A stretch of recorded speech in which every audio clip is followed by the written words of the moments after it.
Bonjour chers amis. Alors Bezrat Hashem, on va encore continuer sur les halachot qui concernent la Netilat Yadayim, se laver les mains avant de prendre du pain. Lorsque l'on prend du pain, on a l'obligation, comme on avait déjà précisé plusieurs fois, de faire Netilat Yadayim.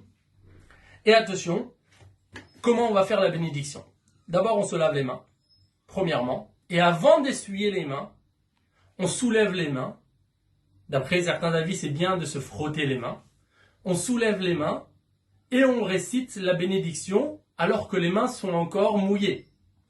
Puis, seulement après, on se séchera les mains. Donc, avant de sécher les mains, on fera la bénédiction de Al-Netilat Yadayim. Petite parenthèse, ce n'est pas la même chose lorsque quelqu'un sort après avoir fait ses besoins. Il faudra faire la bénédiction, d'abord se sécher les mains et après faire la bénédiction de Asher Yatzar. Fin de parenthèse. Où est-ce qu'on peut se laver les mains? Donc il faut utiliser un récipient. On utilise un récipient. Normalement, on a le récipient classique, le keli. Si quelqu'un n'a pas de récipient, il ne faut pas prendre un récipient qui a différents niveaux de sortie, comme certaines cruches. Mais un récipient où la sortie, elle est de tous les côtés. On peut utiliser un verre classique, ce qu'on appelle un verre jetable. C'est plus embêtant, sauf si on n'a vraiment pas le choix. Dans ce cas-là, si on n'a pas d'autres récipients, on peut aussi utiliser une bouteille.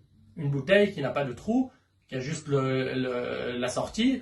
Alors on peut utiliser, et on se lave les mains, on fera Netilat Yadayim, comme on avait déjà mentionné. 1, 2, 3, c'est l'idéal à droite, 1, 2, 3 à gauche. Où est-ce qu'on va faire Netilat Yadayim? Dans tous les endroits où il y a un robinet, où on veut.